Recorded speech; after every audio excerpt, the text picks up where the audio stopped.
नमस्ते। अब हम unit 7 the invention of Vita Wong के राइटिंग सेक्शन के क्वेश्चन से करेंगे। First, make a list of the trees mister Wonka mentions. Where do this trees grow? Try to find out from an encyclopedia. Write a short paragraph about 2 or 3 of this trees.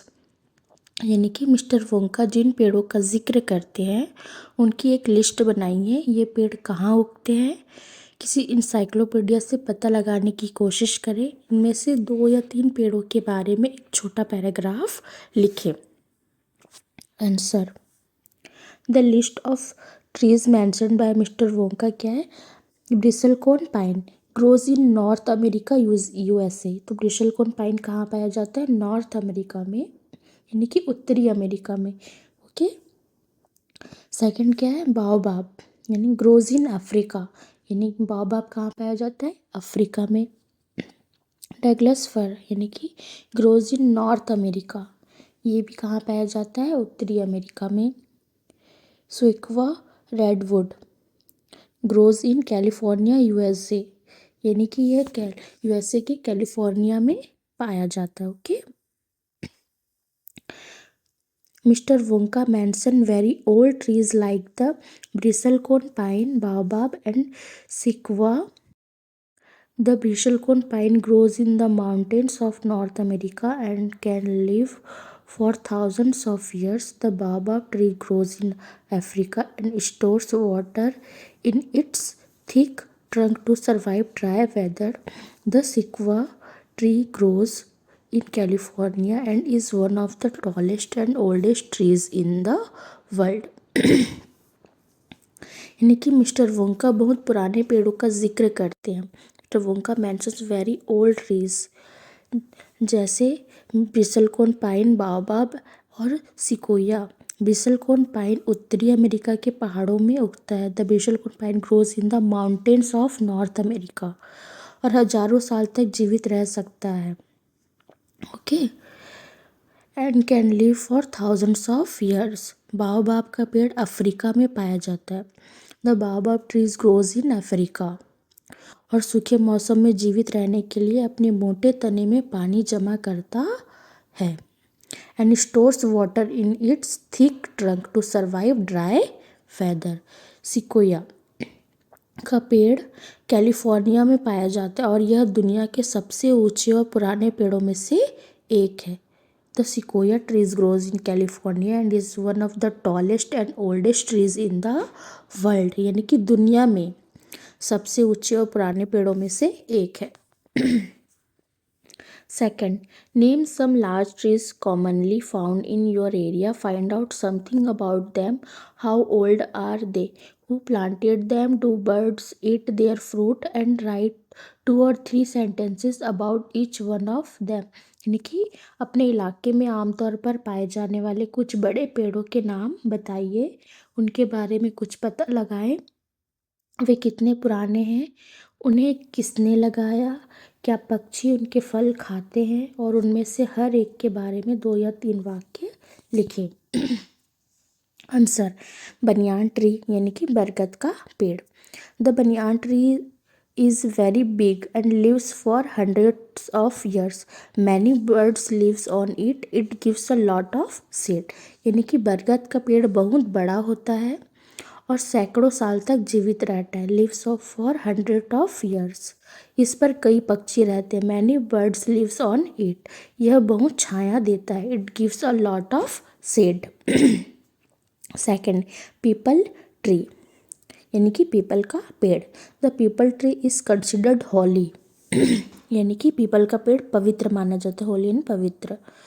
It gives oxygen even at night and birds eat its fruits, यानी कि यह रात में भी oxygen देता है। It gives oxygen even at night, यानी कि यह रात में भी क्या देता है? ऑक्सीजन, पीपल का पेड़। एंड और पक्षी इसके फल खाते हैं। And bird eat its fruit. Okay. Second question, find out something interesting about age or growing old and write a paragraph about it. Following are a few topic suggested as example. यानी कि उम्र या बूढ़े होने के बारे में कुछ दिलचस्प पता लगाएं और उसके बारे में एक पैराग्राफ लिखें। नीचे कुछ टॉपिक उदाहरण के तौर पर दिए गए हैं। क्या दिया है आपको? फर्स्ट में, the age profile of a country's population, does it have more young people than old people or vice versa, what are the consequences of this. यानी कि किसी देश की आबादी का उम्र का प्रोफाइल, क्या उसमें बूढ़े लोगों से ज़्यादा जवान लोग हैं? Does it have more young people than old people, या इसका उल्टा, और वाइस वर्सा, वाइस वर्सा इन्हें होता है इसका उल्टा। What are the consequences of this, यानी कि इसके क्या नतीजे होते हैं। सेकंड में क्या कह रहा है, how can we tell how old a tree, a horse और अ रॉक इज, यानी कि हम कैसे बता सकते हैं कि कोई पेड़ या घोड़ा या चट्टान कितनी पुरानी है। रॉक यानी कि चट्टान। Okay. Third, what is the life expectancy of various living things and various populations? How long can they reasonably expect to live? यानी कि अलग अलग जीवित चीज़ों और अलग अलग आबादी की जीवन प्रत्याशा क्या है, वे कितने समय तक जीने की उम्मीद कर सकते हैं। ओके। अब आपको इन टॉपिक, ये आपको एग्जाम्पल के तौर पे दिया गया था, अब आपको इस पे एक पैराग्राफ लिखना है। ओके। तो आंसर देखते हैं। पहला, one of the most interesting ways to determine the age of living thing is by looking at their physical characteristics. For example, we can tell how old a tree is by counting the number of annual rings in its trunk. Each ring usually represents 1 year of the tree's life. यानी कि जीवित चीज़ों की, यहाँ मैंने paragraph में दिया हुआ है छोटा छोटा, इसे आप बड़ा मत समझिएगा, ये अलग अलग है। एग्जाम्पल के तौर पे जैसे आपको बताया गया था उस हिसाब से जीवित चीज़ों की उम्र निर्धारित करने का सबसे दिलचस्प तरीका उनकी शारीरिक विशेषताओं को देखना है। उदाहरण के लिए, हम एक पेड़ के तने में वार्षिक छल्लों की संख्या गिनकर पता कर सकते हैं। We can tell how old a tree is by counting the numbers of annual rings in its trunk. यानी कि हम एक पेड़ के तने में वार्षिक छल्लों की संख्या गिनकर बता सकते हैं कि वह कितना पुराना है। प्रत्येक छल्ला आमतौर पर पेड़ के जीवन के एक वर्ष का प्रतिनिधित्व करता है। Each ring usually represents 1 year of the trees life.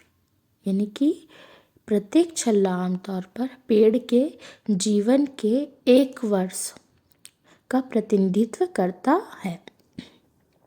Second paragraph, in the animal kingdom, यानी कि पशु जगत में life expectancy varies great.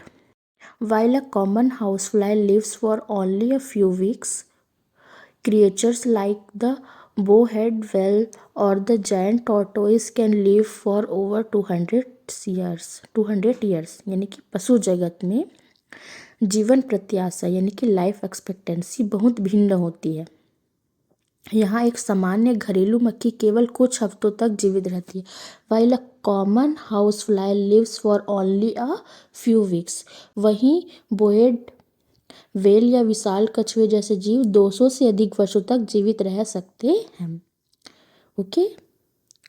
Creatures like the bowhead whale और the giant tortoise can live for 200 years. Okay, ये पशु जगत के बारे में था। अब हमको बताना है मानव आबादी के बारे में। तो लास्ट पैराग्राफ में क्या है, in human populations the age profile of a country can have significant consequences. If a country has more old people than young, it may face a shortage of workers, but if it has more young people, it needs more schools and jobs to support them।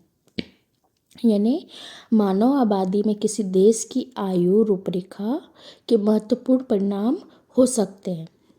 यदि किसी देश में युवाओं की तुलना में वृद्ध लोग अधिक हैं तो उसे श्रमिकों की कमी का सामना करना पड़ सकता है। If a country has more old people, यानी कि अगर ज़्यादा बूढ़े लोग होंगे तो क्या कह रहा है, हमें जो श्रमिक है मतलब जो काम करने वालों की क्या होगी, कमी की कम उनके मतलब काम करने वाले लोगों की कमी का सामना करना पड़ेगा। it may face of shortage of workers, but if it has more young people it needs more schools and jobs to support them. लेकिन यदि वहाँ युवा अधिक होंगे यानी कि जवान या यंग पीपल अधिक होंगे या ज़्यादा होंगे तो उनके समर्थन के लिए अधिक स्कूल और नौकरियों की आवश्यकता होती है। तो मानव आबादी में किसी देश की आयु रूपरेखा के महत्वपूर्ण परिणाम हो सकते हैं। यदि किसी देश के युवाओं की तुलना में वृद्ध लोग अधिक हैं तो उसे श्रमिकों की कमी का सामना करना पड़ सकता है। लेकिन यदि वहाँ युवा अधिक हैं तो उनके समर्थन के लिए अधिक स्कूलों और नौकरियों की आवश्यकता होती है। ओके, तो लास्ट पैराग्राफ में हमने क्या पढ़ा, ह्यूमन पॉपुलेशन, एंड सेकंड वाले में एनिमल किंगडम, एंड फर्स्ट वाले में हमने पढ़ा है लिविंग थिंग्स के बारे में और पेड़ों के बारे में। ओके।